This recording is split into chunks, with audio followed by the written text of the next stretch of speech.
नमस्कार किसान भाइयों। आज अपन विक्रमी उपज वृद्धि के लिए संपूर्ण सोयाबीन प्रबंधन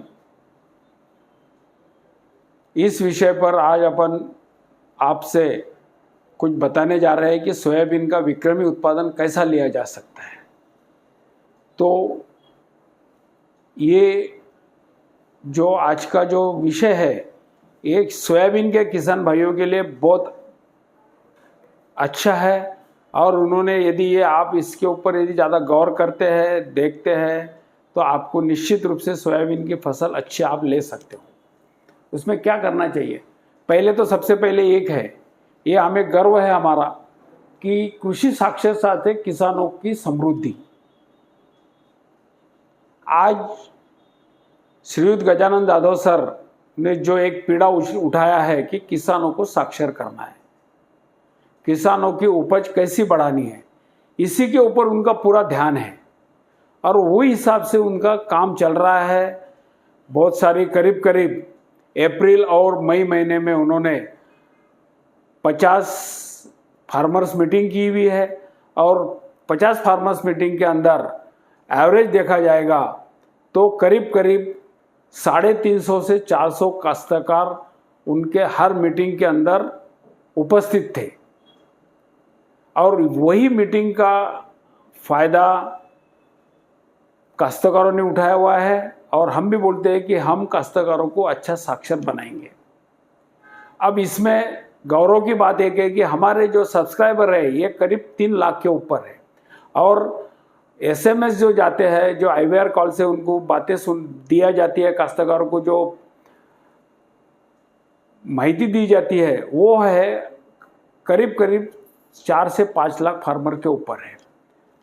तो ये हमारा है कि किसान भाइयों को साक्षर करना, ये एक हमारा बड़प्पन है और हमारे को आप लोगों की सहायता से हम और अच्छा आगे आपके लिए फसल बुआई करने से तो आखिरी तक निकालने तक आपको जो कुछ भी उसकी सहायता लगती है वो देने के लिए आज हमारा जो स्टाफ है, मार्केटिंग का स्टाफ है, प्रोडक्शन का स्टाफ है, ये आपको टाइम के ऊपर उसकी पूरी जानकारी देने वाले हैं। अब मौसम पूर्वानुमान जो है 29 मई का अनुमान आया हुआ है। ये मई अनुमान ऐसा है, इस सप्ताह पिछले बढ़े हुए तापमान को कुछ स्थानों पर तूफान और बारिश होने का क्षेत्रफल मात्रा है और क्षेत्रफल ज़्यादा नहीं होगा।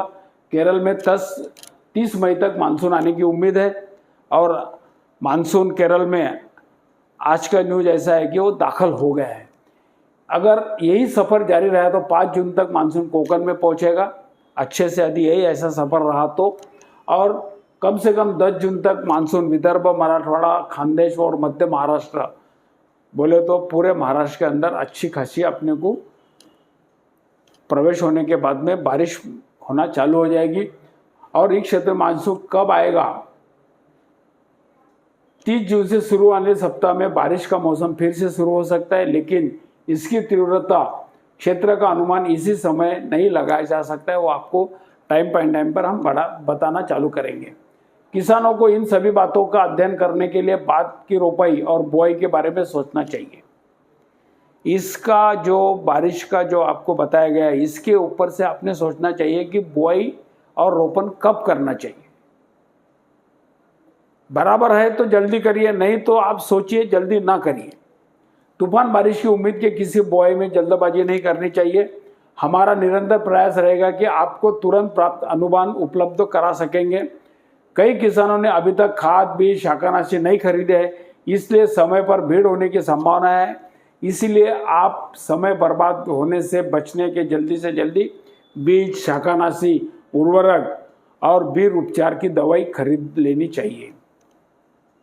किस्मों का चयन, यदि आप अच्छा बीज वापरते हैं तो आपको फल भी अच्छे मिलते हैं। और बीज के लक्षण क्या है? अच्छा बीज के लक्षण क्या है? आनुवंशिक शुद्धता बोले तो एक सरीखा, भौतिक शुद्धता बोले तो जो बीज है वो एक सरीखा मिलेगा, और आनुवंशिक शुद्धता बोले तो पौधा उगने के बाद में एक ही किस्म के पूरे पौधे, और अंकुरण शक्ति, ये तीनों किस्म सिर्फ कौन देता है? Booster plant genetics. ये तीनों जो विधियां ये जो देते हैं, अंकुरन, आनुवंशिक शुद्धता, अंकुरन भौतिक शुद्धता और शक्ति, ये बूस्टर प्लांट जेनेटिक्स ही देता है आपको। उसके बाद में क्या है? बूस्टर के अनुसंधान सोयाबीन की किस्में। बूस्टर ने जो उनका खुद का संशोधन किया है उसकी 3 किस्में आपको दी गई है। उसके अंदर 53-35 त्र्यंबक करके है। इसका परिपक्वता का विधि जो है 93 से 98 दिन तक है। और इसका बीज जो है 25 किलो प्रति एकड़ लगता है। और दूरी जो है जमीन की, जैसी जमीन होगी आपकी उस हिसाब से 16 इंच, 18 इंच, 20 इंच के ऊपर रख सकते हैं। और इसकी जो विशेषता है, बेहतर जड़ संरचना, कम से कम ज़्यादा जल लेने का, तनाव सहने की ताकत ज़्यादा है। कम ज़्यादा भी बारिश हो गई तो उसका तनाव ये सह सकती है। मजबूत पेड़ और पैदावार अच्छी है। दूसरी जो किस्म है 77-77 आश्रय करके, उससे 5-6 दिन ज़्यादा आगे आने वाली है। बीज 25 किलो लगेगा और बुआई का अंतर है 16 इंच, 18 इंच और 20 इंच। पेड़ की दूरी पूरी तरह से बालों वाला होता है। पेड़ बालों वाला है, पत्ता है और उसकी फलियां भी बालों वाली होती है। इसके लिए क्या होने वाला है आपको? इसके ऊपर कीड़ का प्रकोप न्यूनतम होगा और छिड़काव की लागत भी कम लग सकती है। तो ये किस्म बहुत अच्छी है। आप इसको जो कुछ भी बुआई कर रहे होगे, 5 एकड़, 10 एकड़, 3 एकड़, 4 एकड़, तो हमारी जो ये तीनों किस्में हैं आप 1-1 एकड़ में लगाइए और आपको हमारे पर विश्वास होगा तो आप पूरी भी लगा सकते हैं। तीसरी जो है 88-88 सही करके, ये मशीन हार्वेस्टर के लिए लगाई जाने वाली किस्म है। ये पौधा खड़ा है, इसका नीचे से आपको 3 से 4 इंच, 5 इंच तक आपको कोई फली नहीं मिलेगी, कुछ नहीं, सीधा पौधा मिलेगा और ऊपर आपको सीधी फलियां मिलेगी। और यदि बारिश अच्छी आती है, आगे चलती है, तो फलियां आपको हरी की हरी दिखती चालू हो जाएगी, नीचे की बनेगी और ऊपर की आना चालू हो जाएगी। 25 किलो का इसका सीड रेट है। 16 इंच, 14 इंच, 16 इंच, 18 इंच के ऊपर आप बुआई कर सकते हैं। लंबा विकास है, मशीन से कटाई के लिए सर्वोत्तम है। बड़ा दाना और 4 दानों वाली फली के कारण उत्पादन में ये अच्छी किस्म है। ये जो तीनों किस्म दी है, ये इसके हर एक का जो ये है विशेषता है जो अलग अलग है। मैं इसीलिए बोल रहा हूँ आपको तीनों जो हमारी उपज है ये आप तीनों अच्छी से लगाइए और उसका फायदा लेके आपकी उपज बढ़ाइए। अब उन्नत किस्में जो बोलते सुधारित बोलते हैं, क्या क्या है? केडीएस के अंदर 726, 753 और 992, ये ज़्यादा ढालिया करने वाली किस्म है। इसका बीज 20 किलो प्रति एकड़ लगता है और बुआई का जो अंतर है 2 पंक्तियों का, वो जमीन के भूमि के अनुसार आपको 20 इंच, 22 इंच, 24 इंच रखना है तीनों के इसमें। और इसको यदि पानी की कमी होगी और पानी का आपको सिंचन की व्यवस्था होगी तो ये किस्में अच्छी होती है। उसके बाद में JS 335 सबसे पुरानी और अच्छी किस्म है, सबसे पहली आई हुई किस्म है और आज भी चल रही है और आज भी लोग उसको चाहते हैं।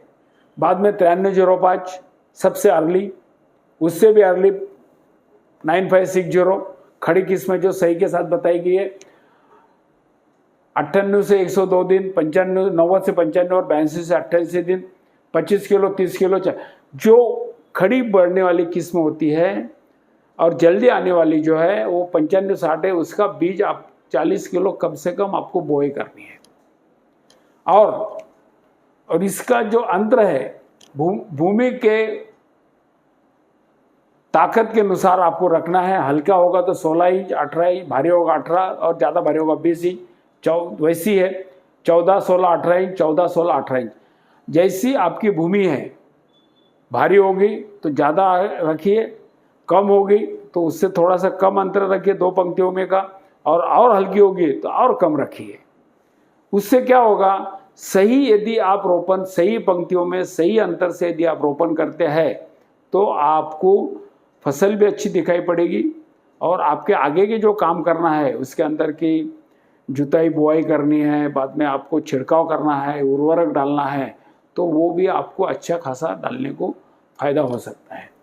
इसके अंदर क्या है, बाद में और MAU 612 है, बाद में अम्बा है और RBSM 1135 है। ये भी वैरायटी 93 से लेके तो 98 दिन तक, अम्बा जो है 94 से 96 दिन तक, और 1135 जो है 90 से 95 दिन तक 30 किलो, 25 किलो और 30 किलो ऐसा इसका बीज लगता है। और बुआई का अंतर जो है तीनों का सरीका है 16 इंच, 18 इंच, 20 इंच। भूमि के आपकी भूमि कैसी है, हल्की है, भारी है, मध्यम है, उस हिसाब से आपको इसका दोनों पंक्तियों का अंतर रखना चाहिए।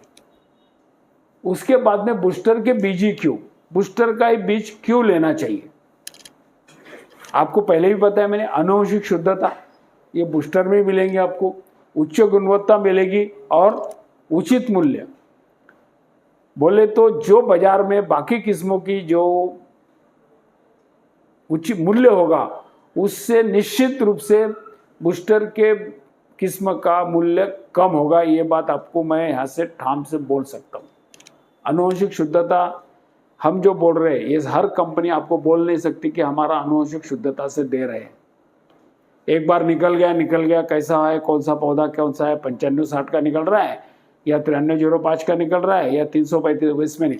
हमारे इसमें आपको यदि 335 लेते हैं, 612 लेते हैं, अम्बा लेते हैं, तो अम्बा के इसमें अम्बा के ही पौधे मिलेंगे। इसको आनुवंशिक शुद्धता और उच्च गुणवत्ता बोले तो उसकी जो जर्मिनेशन होता है वो सीड आपको अच्छा दे सकते हैं। ये सिर्फ आपको बूस्टर ही दे सकते हैं, बाकी कोई नहीं दे सकते। बीजोपचार क्या करना चाहिए, बीजोपचार क्यों करना चाहिए, कीटों का और रोगों का नियंत्रण हेतु समय, धन और श्रम की बचत, नुकसान से बचना जा सकते हैं, और तना मक्खी, चक्री भूंगा और जड़ सड़न और तना सड़न के नियंत्रण के लिए बीजोपचार बहुत जरूरी है। आप बीजोपचार आपसे इसे बुआई के 15 दिन पहले भी करके रख सकते हैं और बुआई के दिन भी आप कर सकते हैं। कोई यानी उपचारित बीजों को छाया में कम से कम आधे घंटे तक आपको सुखाना चाहिए। अब बुआई के बीज प्रक्रिया के लिए क्या करना चाहिए, तना कीटों के लिए आपको रियास वापरना है, जड़ सड़न, तना सड़न और चारकोल रॉट के लिए आपको जॉर्मेंट वापरना है या तो पिक्सल वापरना है। अब यदि जॉर्मेंट मिलता है तो मैं आपको बोलूंगा कि जॉर्मेंट ही वापरिए। नहीं जॉर्मेंट जहां पे नहीं मिला तो आप पिक्सल वापरे। रियान 4 मिली, जॉर्मेंट 3 मिली, और उसके अंदर यदि राइजर मिलता है तो राइजर 4 मिली, नहीं राइजर मिला तो पानी 4 मिली। और ये पूरा सीड ट्रीटमेंट होने के बाद में आपको NPK बूस्ट DX 5 ग्राम प्रति किलोग्राम से आप ट्रीटमेंट करते हैं, तो आप जब सोयाबीन की बुआई करोगे और जब उसकी निकलना चालू होगा जमीन से, जब मालूम पड़ेगा कि ये ट्रीटमेंट करने के बाद में अपनी फसल कैसी आ गई। तो ये चीज आपको ख्याल में रखना है कि बीज प्रक्रिया ये आपको क्यों करनी चाहिए और कैसी करनी चाहिए और कौन से प्रोडक्ट से करनी चाहिए, ये आपको ख्याल में रखना है। इसके लिए रियान, जॉर्मेट या तो पिक्सल, राइजर लीजिए और NPK बूस्ट DX लीजिए। अब क्यों करना चाहिए, तना इल्ली, इसके लिए आपको बीज प्रक्रिया बहुत जरूरी है। ये क्या होता है, बीज वाला पूरा खाता है, बाहर का रहता है, और जो फलियां होती है वो भरती नहीं है और वो नीचे अपनी गिरना चालू हो जाती है। चारकोल रॉट और जड़ सड़न, ये तीनों के लिए आपको बीज प्रक्रिया करनी ही करनी है। अब बीजोपचार का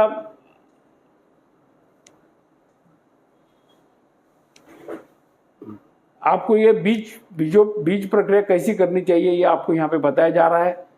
जॉर्मेट, पिक्सल, रियांस, और जॉर्मेट के साथ में आपको एक ये बॉटल दिया जा रही है खाली, वो बॉटल के अंदर डाल दीजिए और उसको पूरा हिलाइए, और शेकर बोलते हैं उसको, और वो शेकर पूरा इसके ऊपर डालिए और इस प्रकार से आप बीजोपचार करिए। देखिए कैसा बीजोपचार हो रहा है। अब सोयाबीन की बुआई की विभिन्न विधियां हैं। बुआई के लिए जो विभिन्न विधियां है वो आपको बताया जाना है। पारंपरिक बैल बुआई, ट्रैक्टर बुआई चलती है, बीबीएफ पद्धति से होती है, टोकन से होती है, नाली बेड और बेड पर और कतार में बुआई होती है। हो गया। उसके बाद में बीबीएफ का विधि का महत्व क्या है? उत्पादन में 15 से 20% की वृद्धि है। अधिक पानी या पानी के तनाव सहन करने की ताकत बीबीएफ में है। स्प्रे सिंचाई के लिए सुविधाजनक है। 15 से 20% बीज की बचत होती है और मिट्टी का कटाव रोकता है। अब देखिए बीबीएफ पद्धति से क्या फायदा हुआ है? ज़्यादा बारिश हो गई है, फसल को कोई तकलीफ नहीं है, पानी बाजू में है। आप बुआई कर रहे हैं, जुताई कर रहे हैं, निराई गुड़ाई करते हैं तो भी आप ये पद्धति से अच्छा होता है, क्योंकि बैल जोड़ी इधर चलती है, बीच में आप काम कर सकते हैं। और यदि आप बुआई बीबीएफ से करते हैं तो 4 में आप बुआई कर रहे हैं, 5वां छोड़ दिया, इधर से आने के बाद छोड़ दिया, बीच में आप अरहर की फसल लगा सकते हैं। और आपको छिड़काव करने के लिए या उर्वरक डालने के लिए और कोई काम करने के लिए आपको ये पंक्तियां खाली मिलती है। इसमें फसल की कोई भी नुकसानी होती नहीं, इसलिए हम आपको बोल रहे हैं कि बीबीएफ से बुआई करिए। अभी मेड नाली और मेड नाली बोले तो ऊंचा और नाली, उसके ऊपर टोकन विधि कैसी होती है ये देखो। मेड नाली के ऊपर कुछ काश्तकार इसमें भी कर सकते हैं, कोई अंदर नहीं, यहाँ पे आप काम कर सकते हैं। यहाँ पे आप लगा रहे हैं 45 से 60 सेंटीमीटर नाली गिराकर मेड़ पर 10 से 15 सेंटीमीटर दूर पर लगाना चाहिए। मेड़ का रोपण 2 फीट की चौड़ी, मेड़ का रोपण जो होता है ऊपर का वो 2 फीट की चौड़ी की मेड़ करनी चाहिए, 2 फीट की नालियाँ करनी चाहिए और मेड़ पर 10 से 15 सेंटीमीटर की ऊंचाई के ऊपर 2 पंक्तियों में बीज बोने चाहिए। बारिश का पानी ढलान से नलियों में गिर जाता है, जमीन में झिरता है, तनाव को सहन कर सकता है, नमी की स्थिति के कारण जोरदार विकास होता है, हवा का संचार जारी रहा, सूरज की भरपूर रोशनी मिलती है और कीट रोग कम हो जाते हैं और फूल और एवं फलों में वृद्धि हो जाती है। ये एक पहली बीबीएफ बताया। अब मेड़ और नाली का विधि बताया आपको। 2 पंक्तियों का रोपण, जोड़ ओड़पण, 2 पंक्तियां नजीक लेके एक छोड़ देने की, 2 लगाने की, एक छोड़ने की, इसके अंदर भी आप बुआई कर सकते हैं। लागवड के जो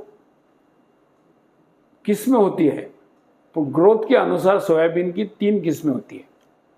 लंबी बढ़ने वाली नस्ल, मध्यम शाखाएं और ज्यादा शाखा वाली किस्म। इसमें JS 300 लंबी बढ़ने वाली बोलते ऊंचाई, JS 9305, JS 9560, बूस्टर 888, 3344 और 162 ये खड़ी बढ़ने वाली फसल है। और मध्यम शाखाएं करने वाली जो फसल है, बूस्टर आश्रय 7777, booster Trimbak 8335, JS 335, MH 612, DS 328, AMS 100-9 Amba करके इसको किया जाता है। बाद में RVSM 1135, ये मध्यम शाखाएं वाली है। और ज़्यादा शाखाएं करने वाली किस्म जो है वो KDS की है, 726, 753 और 992। अब इस हिसाब से आपको रोपण बुआई का अंतर जो होता है वो रखना है कि भाई आप कौन सी लगा रहे हो। आप लंबी बढ़ने वाली लगाइए, कम पे लगाइए, मध्यम शाखा वाली थोड़ी, और ज़्यादा शाखा वाली होगी तो ज़्यादा बढ़ाइए।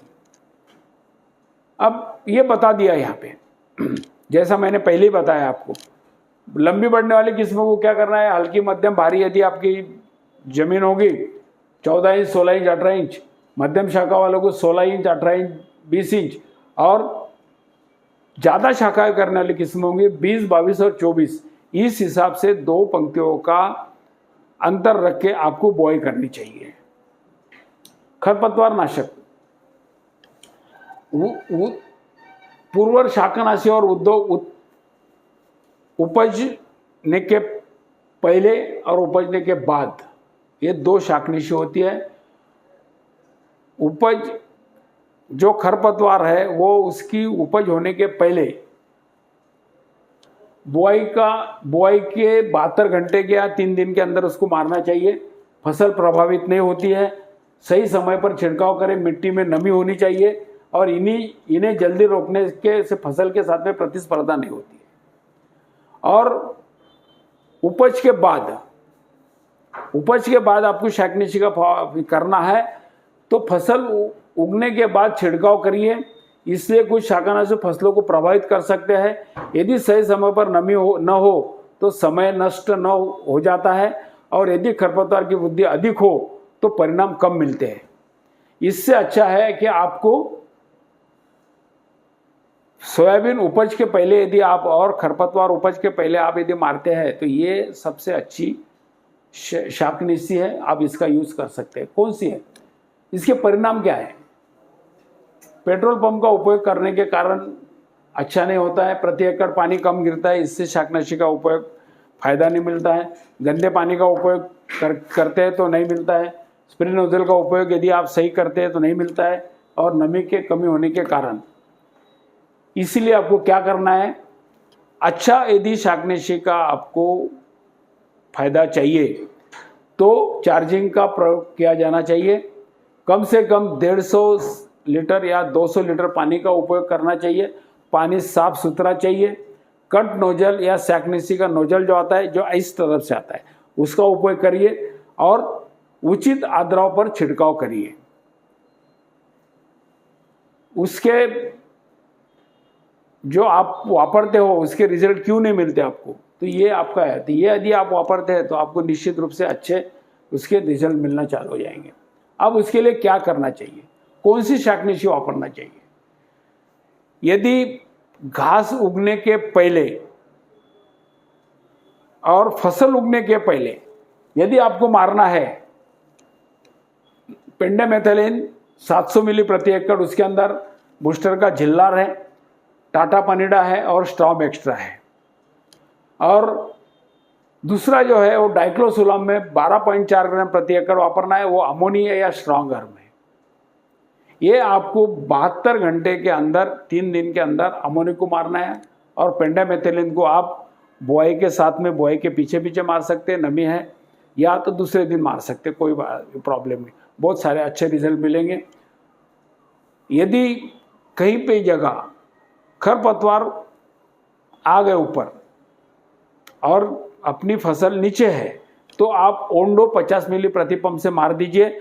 ओंडो जमीन के ऊपर जितने खरपतवार आ गए हैं उसको पूरी तरह से खत्म करेगा, और वो वहाँ पे ही उसका वो न्यूट्रल हो जाएगा। आपके फसल को उसके कोई नुकसान नहीं होने वाला है। यदि अरहर का अंतर फसल होगा तो ये चीज़ें जो प्रति एकड़ बनाई है तो ये आपको 1.5 एकड़ में वापरनी है, 1.25 से 1.5 एकड़ में। आगे आपको जो बताया जा रहा है ये सही ढंग से आप सुनिए और उसका प्रयोग कीजिए। अब देखिए, ये अमोनी मारा हुआ क्षेत्र है और वो फसल में जैसा है, जितने तन आए हुए हैं वो आपको वहाँ पे बताया। और ये देखो कैसा क्लियर कट है। इसका ये फायदा है, फसल उगने के पहले और घास उगने के पहले यदि मारते हैं तो ये डिफरेंस आता है। ये क्या हो, अंकुरन के बाद में, जो ये पहले जो बताया अंकुरन के पहले बताया, अभी अंकुरन के बाद में आपको बता रहा हूँ। परशुट 300 मिली, शाकेद 800 मिली, ओडिसी 40 ग्राम, क्लोबेन 15 ग्राम, सोसाइटी 200 से 400 मिली, टर्का सुपर 400 मिली। क्लोबेन और टर्का सुपर आप एक करके मिला सकते हैं, दोनों चौड़ी पत्ती और लंबी पत्ती वाली को कवर करने के लिए। स्वच्छ जल लेना चाहिए, 150 से 200 लीटर पानी। यदि यदि उसके अंदर अंतर फसल होगी तो आपको ये जो प्रमाण बताया ये आपको 1.5 एकड़ में करनी चाहिए, यदि अरहर की फसल उसमें अंदर है तो।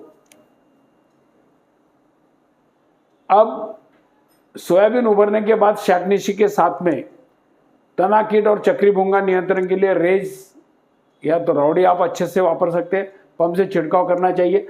फसलों को लगने वाला झटका, उगवन के बाद में यदि आप कोई भी शाकनाशी वापरते हैं तो उसके अंदर जो अपना फसल है उसको भी एक प्रकार का झटका बैठता है। वो झटका सहन करने के लिए आपको शॉकअप 400 मिली प्रति पंप का उपयोग करना चाहिए, जाके आपकी फसल को कोई तकलीफ नहीं होगी।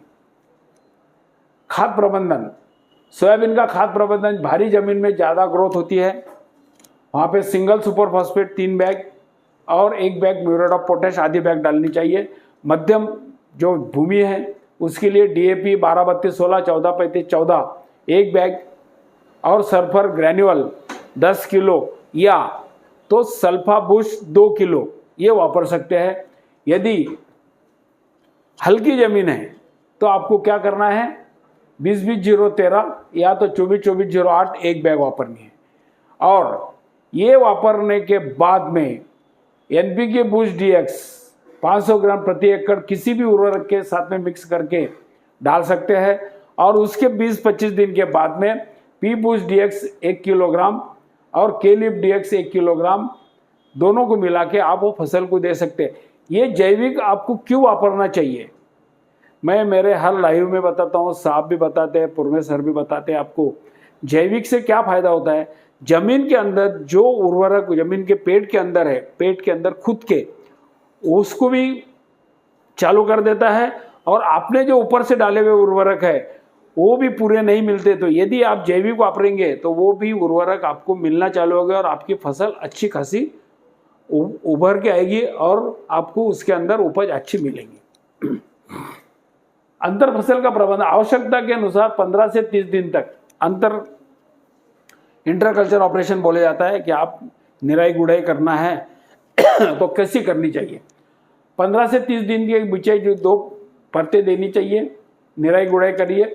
फूल आने के बाद में कोई निराई गुड़ाई सोयाबीन के अंदर नहीं करना चाहिए क्योंकि उसकी जड़ें और फूल को धक्का लगता है और आपकी फसल को उपज में कम आ सकता है। जल प्रबंधन, यदि दाना भरना के अवस्था में यदि फसल होगी और बारिश नहीं होती और आपके पास में प्रबंधन होगा तो आप पानी दे सकते हैं। पानी यदि होगा तो आप देंगे तो आपको निश्चित रूप से वो फसल आपकी अच्छी खासी आपकी ऊपर आ सकती है और उसकी उपज भी बढ़ सकती है। कीट और यवन कीटों की पहचान, तना मक्खी, गड़ल बेटर, चक्री भुंगा बोला जाता है, मावा, महुआ, सफेद मक्खी, उंटाली, बालों वाली इल्ली, लक्षरी इल्ली, स्पोडोप्टेरा बताया जाता है, फल कुरतरने वाली इल्ली, मारूका इल्ली और हुमनी इल्ली, ये कीट के प्रकार है। अब ये देखिए, तना मक्खी, तनों कुदरने वाली, इसे स्टेम फ्लाई बोलते हैं। मैंने पहले भी बताया आपको, ये यदि बीजोपचार करते हैं तो ये आपको वहाँ पे ही करीब 70 से 80% आपको इसका प्रबंधन हो जाता है। क्या करना है, लगभग 15 दिन के बाद वह मुक्ति पंखियाँ अंडा देती है। अंडे से छोटे छोटे लार्वा निकल के पत्तियों के जो नसा होती है, ये जो होता है ना, ये पत्ती, इसके अंदर से घुस के वो नीचे उतरती है और पेड़ में चले जाती है। और तन के सड़ने के फलियों की पोषक आपूर्ति कम होती है, जिसका परिणाम फल स्वरूप से फलियां छोटी हो जाती है, दाने छोटे हो जाते हैं और फलियां सूख के गिर जाती है। इसके लिए क्या करना चाहिए आपको, नियंत्रण के लिए रेस 15 मिली या तो राउडी 15 मिली या तो सरेंडर 30 मिली, ईमान 10 ग्राम या झेनॉप 15 मिली, इसके लिए आप ले सकते हैं। बाद में गर्डल बीटल, चक्री भुंगा, ये देखिए, ये पूरा जहां से डहलियाँ निकलती है वहाँ पे ये पूरा 2 बार ऐसा पूरा कट मारता है और वहाँ से वो अपना अंडी छोड़ के वहाँ पे अल्ली बन जाती है और ये उसका कीड़ है। और इससे क्या होता है, ऊपर का सूखना चालू हो जाता है और ऊपर का सूखना चालू हो गया तो फलियाँ छोटी होती है, दाने भरते नहीं है, दाने भरे भी तो छोटे रह जाते हैं और नीचे गिर जाते हैं। उसके अंदर भी जो आपको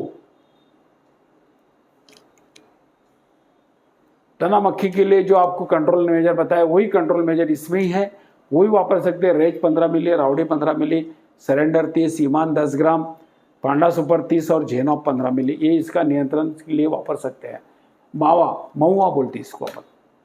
यदि महुआ आता है, ये कब होता है, एक सरी का पूरा बादल छाया हुआ है, नमी है, हवामान के अंदर नमी है, तो ये महुआ का प्रकोप होता है। उसके लिए सीधा है, डलिया डुलिया सूख जाती है, वो पूरा ये कर सकता है, कुछ उसका जो विष्ठा होती है वो चिकट से नीचे आके गिर सकती है और ये खुद ही खुद अपना प्रयोजन चालू हो जाता है। इसके लिए सिर्फ नोवैक्ट 30 ग्राम या तो रियांस 20 मिली या तो रेज 10 मिली, डिज़ायर 20 मिली या तो अमेट 10 ग्राम, इनमें से कोई भी एक लेके आप इसका कंट्रोल कर सकते हैं। सफ़ेद मक्खी। आपको सफ़ेद मक्खी के लिए बहुत अच्छी तरह से आपके फसल के ऊपर ख्याल रखना है।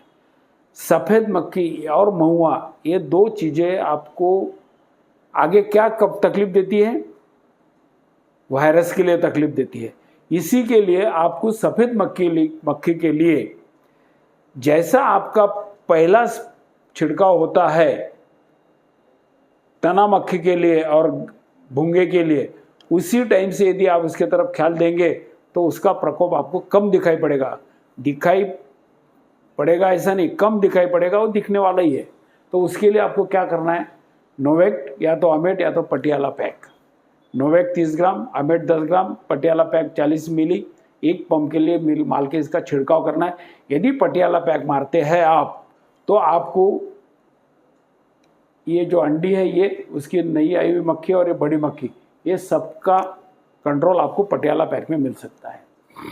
बाद में पत्ते खाने वाली इल्ली, ऊंट इल्ली बोलते हैं, ये चलती है ना तो बीच में इसको पाँव नहीं होते हैं, इसलिए वो ऐसा ऊंट के जैसी करती है। इसके लिए सोपा इलाज है, ये पूरे पत्ते खत्म करती है।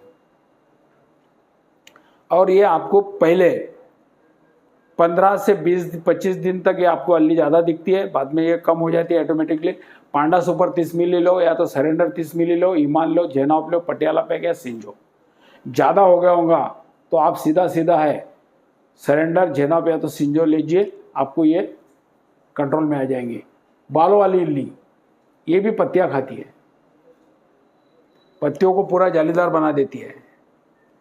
और पत्तियों को जालीदार बनाने के बाद में पत्ता यदि खत्म हो गया, कोई भी फसल के अंदर यदि पत्ते कमजोर हो गए तो आपको फसल के उपज के ऊपर उसका परिणाम दिखता है।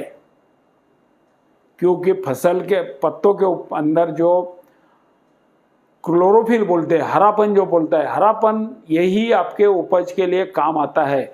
यदि हरापन कम हो गया तो ऑटोमेटिकली उपज के ऊपर भी आपका परिणाम हो सकता है। तो ये अल्ली ऐसी है, सभी अल्लियाँ, उसमें ईमान 10 ग्राम या तो सिंजो 7 मिली या मस्केट 30 मिली या तो राउडी 15 मिली ये डाल सकते हैं। लक्षरी इल्ली, ये इल्ली का प्रकोप सोयाबीन के ऊपर सबसे ज़्यादा होता है। कब होता है? जब पूरा जो फसल है पूरी ऐसी बढ़ जाती है, नीचे उसको कहीं ऊपर से आती नहीं है। तो ये इल्ली का काम कैसा है? पहले ये झुपके से ऐसे अंडी डालती है ऐसी, ये देखिए यहाँ पे, और वहाँ का पहला वो पत्ती में का हरापन खा डालती है। वो खाने के बाद बड़ी होती है, बड़ी होने के बाद में ये नीचे जाती है। ये दिन भर छाँव में रहेगी और रात को ये पौधों को ख़त्म करेंगी। और इसको कंट्रोल में लेना बोले तो बहुत तकलीफ वाली बात है। पर इसके लिए आप, यदि मैं जैसा सफ़ेद मक्खी के लिए बताया आपको या और इल्ली के लिए बताया, इसी के लिए आप यदि बराबर यदि स्प्रे रखते हैं, कोई भी ये नहीं करना है कि भाई चलो आज का कल मारूंगा, कल का परसों मारूंगा, दिख नहीं रही, ऊपर से नहीं दिखेगी। यदि आप पौधे पलटाएंगे तो आपको नीचे इल्ली दिखेंगी, ये दिन भर जमीन में और रात को पौधे के ऊपर। और ये सबसे ज़्यादा नुकसान करती है। पहले तो पूरे पत्ती करती है, पत्तों के बाद में फिर ये फल्ली के ऊपर चढ़ जाती है। इसके लिए आपको विटारा प्लस सबसे बढ़िया दवाई दिया है। उसके बाद में वीमान 10 ग्राम या तो मस्केट के अंदर पांडा सुपर डालिए। ये यदि आप अभी देखेंगे, ये आपको दवाई पिछले भी मिली। यदि आपका ये बराबर शेड्यूल चलता है तो आपको बहुत सारे इल्लियों का और कीड़ों का प्रबंधन आपको मिल सकता है। उसके बाद में ये जो फली को उतरने वाली है अल्ली, ये भी ऐसी है, ये सीधी डायरेक्ट फल्ली के ऊपर जाती है। अब ये फल्ली के ऊपर जाने के बाद में क्या करेंगे? वो फल्ली को करेंगे, वहां से अंदर घुसेंगे, पूरा फल्ली के दाने खत्म कर देंगे। अब इसकी क्षति जो है आखिरी के इसमें इतनी ज्यादा होती है, फलियां तो बहुत दिख रही है पर सब अल्ली ने खाई हुई है। अब इसके बचाव के लिए आपको क्या करना है? विटारा प्लस ईमान या तो सिंजो या तो मस्केट प्लस सरेंडर। यहाँ पे जो आपको प्रमाण दिए गए हैं ये पर पंप के है। पर पंप बोले तो 15 लीटर का जो पंप होता है उसके है। यदि आप पंप बड़ा वापरते हैं तो इस हिसाब से आपको उसको बढ़ाना पड़ेगा। बाद में ये सबसे खतरनाक और सबसे कठिन अल्ली है मारू का अल्ली, बहुत छोटी होती है, ये जल्दी इसका कंट्रोल मिलता नहीं है।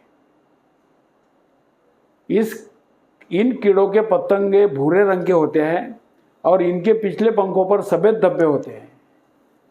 और मादा पतंग ये कलियों के फूलों पर अंडे देती है और कैटरपिलर रंग में सफ़ेद और अर्ध पारदर्शी होता है, ये दिख रहा है ऐसा, और गहरे भूरे रंग के धब्बे छोड़ती है। अंडे से निकलने वाली लार्वा उभरते हुए फूलों और पत्तियों को मिलाकर अपनी फलियां बनाते हैं पूरा, और उन्हें खाते हैं, और ताकि फूल और फलियां विकसित ना हो इसके लिए आपको क्या करना है, विटारा प्लस, ईमान या तो सिंजो या तो मस्केट और पांडा सुपर।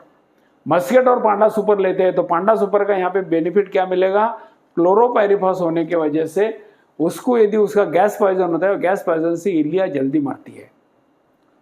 ये इल्ली 2 साल पहले ज़्यादा तकलीफ में आई थी, बहुत सारा किसानों की फसल खत्म हो गई थी, कुछ मार रहे थे लोग आने, क्योंकि ज़्यादा प्रकोप बढ़ गया है।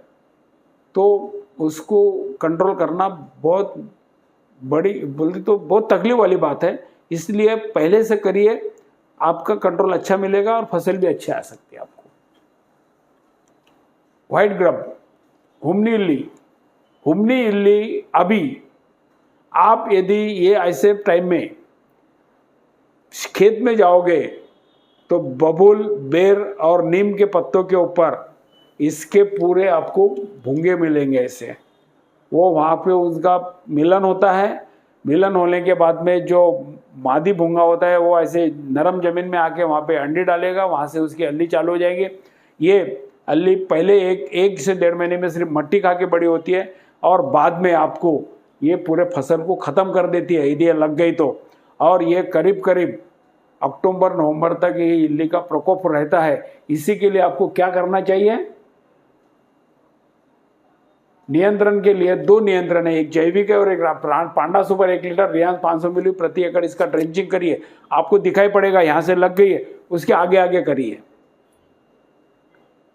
पहले जहाँ पे दिखाई पड़ रहा वो करिए, बाद में फिर पूरे खेत में करिए। और उसके बाद में आपको क्या करना है, यदि आपको जैविक करना है तो मेटाराइजम 1 किलो और बिवेरिया 1 किलो प्रति एकड़ आपको इसका वापर करना जरूरी है। और इसका जो प्रयोग है, इसका जो प्रकोप है, ये अभी ये महीने में चालू होने वाला है। रोग प्रबंधन, जड़ सड़न, तना सड़न, चारकोल रॉट, टांबेरा, बैक्टीरियल ब्लाइट, विषाणुग्रसित ब्लाइट, येलो मोज़ेक और लीफ लिंकर वायरस। और पिछले साल वर्धा, यवतमाल, चंद्रपुर साइड में बारिश थोड़ी ज़्यादा होने से चारकोल रॉट का प्रकोप ज़्यादा हो गया था। पत्ते पूरे पीले पड़ रहे, छड़ रहे, लोगों को ख्याल में नहीं, लोग बोल रहे कि एलोवेन मोज़ेक है, पर वो चारकोल रॉट था।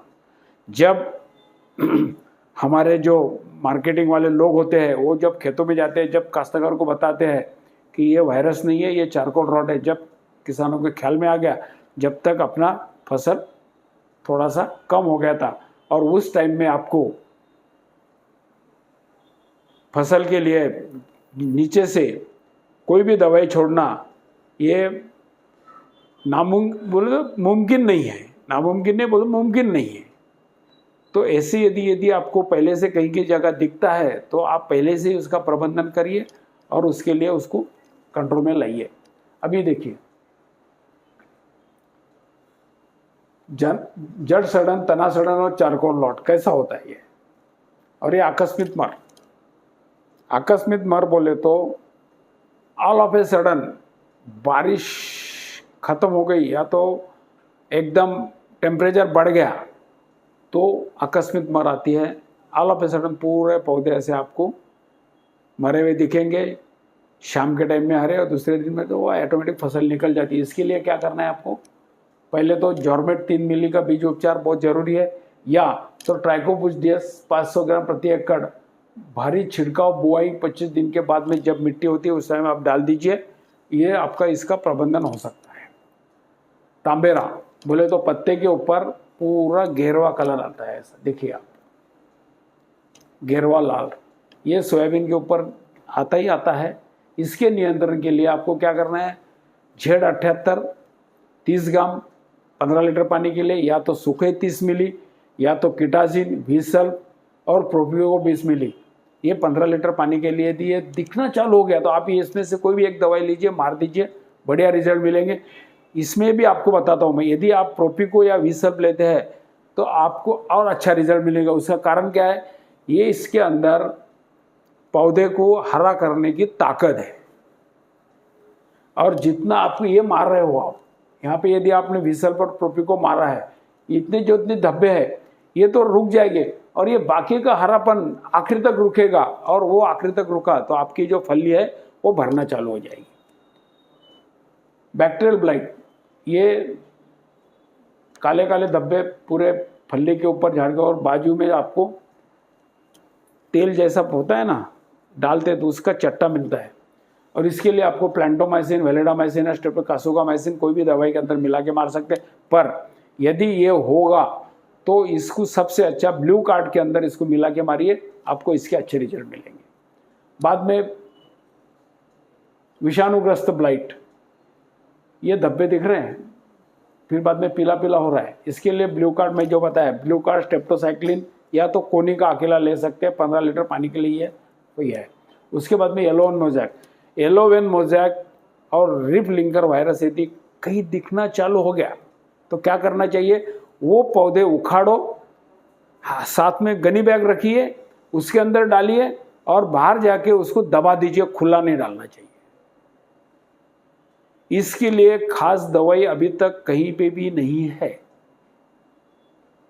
इसके लिए एक ही है, आपको क्या करना है, जो सफ़ेद मक्खी से बढ़ता है वो सफ़ेद मक्खी को आपको रोकना है। फिर उसके लिए क्या है, आपको पटियाला पैक है, अमेट है, ये ले सकते हैं आप, इससे वो रोक सकती है। रोगग्रस्त उखाड़ के नष्ट करिए, उसको हाथों में ना जमा करें, गनी बैग में डालिए, ताकि उसकी असर आप हाथ से लेके जाएंगे खुला और बाकी फसलों के ऊपर जाएगा तो वो भी फसल आपकी वैसी हो सकती है। और वैसे भी ये रीफ लिंगर, इसको बहुत सारी जगह बैंड क्या बोलते हैं, ये उखाड़ के फेंक देना पहला, और आप अच्छी खासी आप छिड़काव करिए कोई भी बुरशीनाशक का, या आगे का आपको कम दिखाई पड़ेगा।